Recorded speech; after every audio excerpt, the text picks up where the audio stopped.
I was bound to something bigger and more important than a single human life.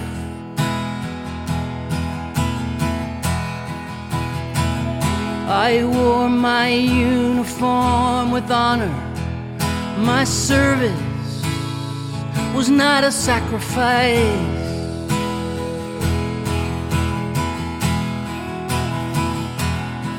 But what saves you in the battle can kill you at home.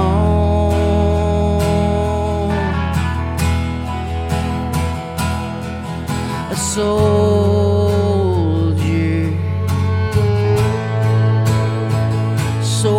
in arms.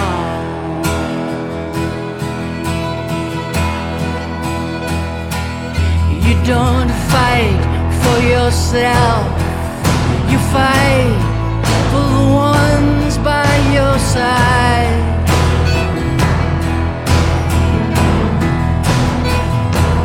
And they do the same for you. And to live, you must be willing to die.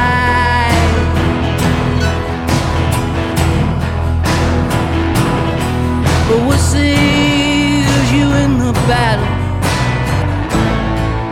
can kill you at home.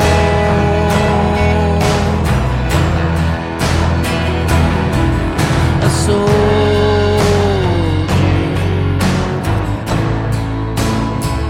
soldier in arms.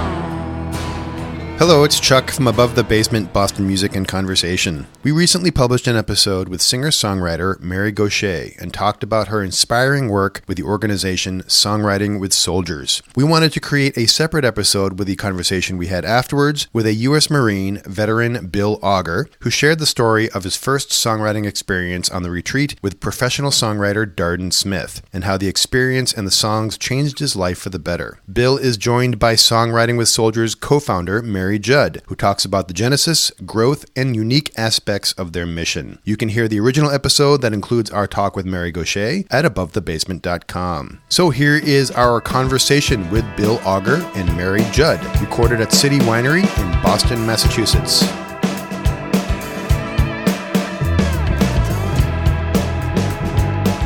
Bill, it's awesome to be sitting here with you, a local, right? Yes. Boston. And here we are at Boston City Winery. Mary Gauthier is going to give a rockin' concert. And have you checked out her album? Blew me away.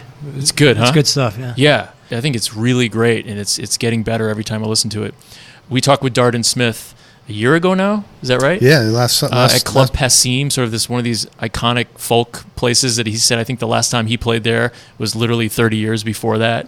And anyway, he talked about founding Songwriting with Soldiers. With us right now is the co-founder, Mary Judd, of Songwriting with Soldiers. Hello. Hello, it's good to be here. And you know Bill through a retreat, right? Yes. The retreat that Bill attended was May of 2016 in Westchester County, New York, just outside of New York City. It's a 2-day thing, right? A weekend? Friday evening through Sunday afternoon. When did that start? When was that founded? We started in 2012. And how'd you find out about it? I found out through a woman named Stacy Pearsall, who is a photographer. She works for the VA, and she is the photographer for Songwriting with Soldiers. She wrote the first song at Songwriting with Soldiers. So her and I had worked together while I was interning at a VA project, and she told me about it. She said, you have to go. And that's how I learned about it, and I took her word for it. And you were thinking, what is this? Is this, were you skeptical at all, or? I'm not a songwriter. I guess I am now, technically.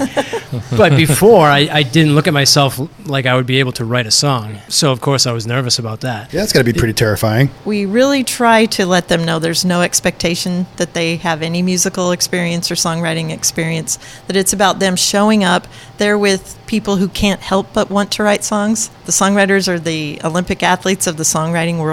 And we just say, all you have to do is show up. I've deliberately structured the program to create a really positive, safe environment, beautiful settings, That's great a big part food. Of this. I think it's critical. It really sets up the feeling of being away from their routine, a really nice gift. There's no expense for the veterans. It's a comfort level that's established right away, where we really make sure they know what we're not. we're not a music therapy program specifically. We're not a military program. What we are is a group of creative professionals there to get together, write songs, and connect as people through music. Is that how it came across to you, Bill?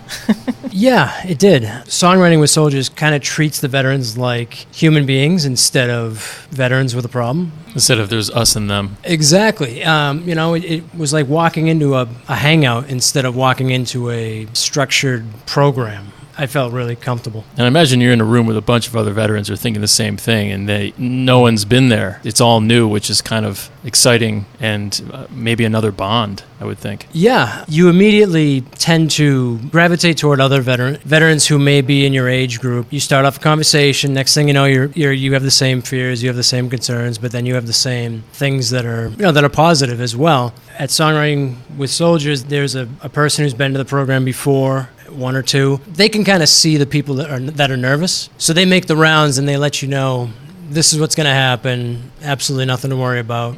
And that's like another level of assurance that puts you at ease. It's probably helpful to hear about the process from your perspective. Like, do you sit down together? Help us understand if you can. I know we don't have a lot of time, but sure. So Darden and I are hanging out on the back porch of the retreat, and he just says, tell me what you want to talk about. That's a big open question.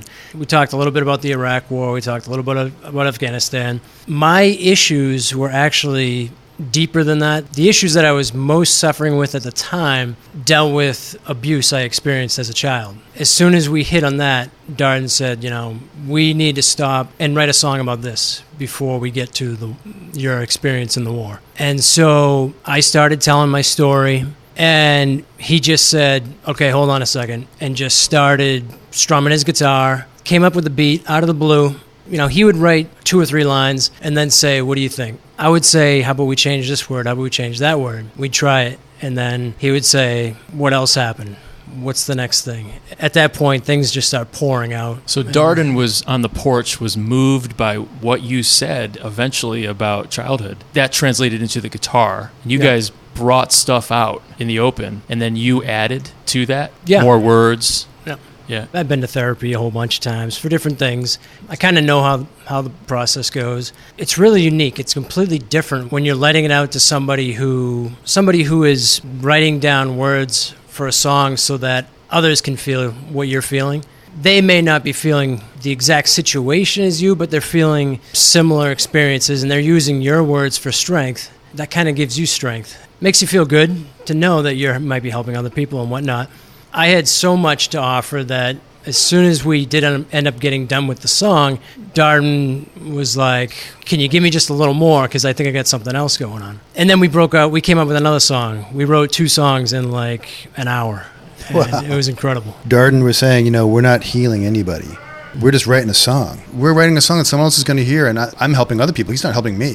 Whatever's coming out of my mouth right now, whatever he's writing, us together, this is what's helping everybody else, too. What about you, though? How has it helped you? It helped me a lot because the first song we wrote was Nobody Knows, and it was about the secrets that I had been holding since I was 8 years old. I went home and told my wife about what I'd been holding inside. I was extremely fearful of doing that, and then it worked out for the positive. It was she was very open to it. Because of the song, I made a commitment that I would try to overcome the things that I was dealing with so that I could be a better father to my daughter. Yeah. Oh my gosh. Which is, it's kind of deep, all these, and it's all in the song too, which is incredible. We'd love to hear it. And we all just met. Thank you for diving into that, because that's what it's all about. You're far from the only man, only woman that goes through these things. And, it takes, what, to come out and say that stuff. It takes guts. And the fact is that the music brings it out. Anyway, so thank you for telling us that. Well, and really, again, and thank you for coming back a year and a half later. I mean, he was absolutely willing to come here and talk about the program. It's so important to stress that we are civilian-led group of creative professionals that stumbled upon this, really. Darden and I did not intend this. But it happened. We're at the forefront of a really creative, unique, very humane way of sitting down together and sharing stories, and then through music, turning them into those beautiful pieces of art that have lasted through the ages that help us connect. You know, on that first night of hanging out, the songwriters are sitting there, Mary, Darden, Daryl Scott, Gary Nicholson, Bonnie Bishop, you know, go on and on. They're nervous. They're as nervous as the vets because they're there to bring their chops. Am I going to have it? Am I going to be able to write that song in a couple hours? Am I going to be able to listen well and put my ego aside? After the retreat, the songs are recorded. They're out there. They're able to be shared. But we do a lot of other things to keep everybody connected because we can't be a one weekend stand. And we have a responsibility to use what happens in that amazing songwriting session. People feel like they're genuinely part of Songwriting with Soldiers community. And you guys heard how it changed Mary Gauthier's life. She was very affected by it. Found definitely. You know, it's mutual. It is a true bridge. I'm really proud to say our goal was building a bridge, and we're building bridges, and it's two-way. Yeah, everybody's on that song together. Yeah, cheers to that. Thank you very much for sitting with us. Really appreciate it. Thank you, guys. All right. Yeah. Let's go listen to Mary. Let's go listen to Mary. Yes. Yeah. Thank you. Rifles and rosary beads, you hold on to what you need. Vicodin, morphine dreams, rifles and rosary beads, yellow smoke, orange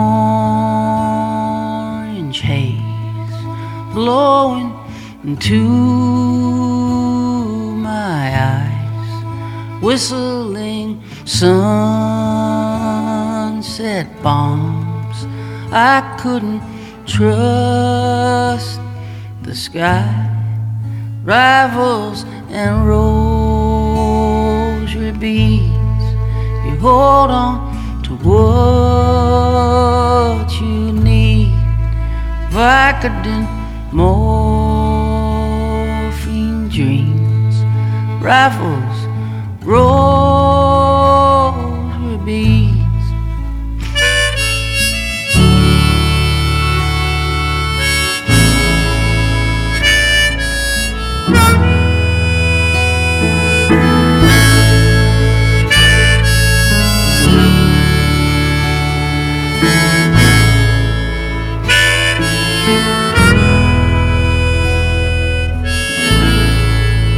White knuckles wrapped around blackness that has no sound. Bombed out schools and homes, kids in the street alone.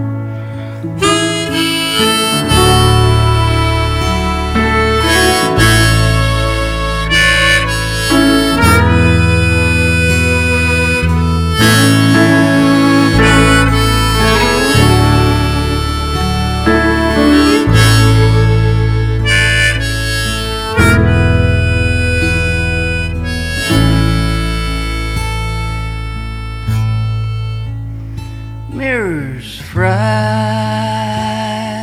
me, don't recognize what I see. The stranger with blood on his hands. Brother, I'm not that man. Rifles and rosary beads, you hold on to what you need. Vicodin, morphine dreams, rifles and rosary beads, rifles and rosary beads, you hold on to what you need. We would like to thank Bill Auger for sharing his story, and we are especially grateful to Mary Judd for co-founding this incredible program. You can find out more about Songwriting with Soldiers at songwritingwithsoldiers.org. Remember that you can also hear the entire episode, which includes a conversation with Mary Gauthier, on our website, abovethebasement.com, where you can sign up for our newsletter, listen and subscribe to our podcast, like our Facebook page, follow us on Twitter, and look at all the nice pictures we post on Instagram. We are everywhere. On behalf of Ronnie and myself, thanks for listening. Tell your friends, and remember, Boston music, like its history, is unique.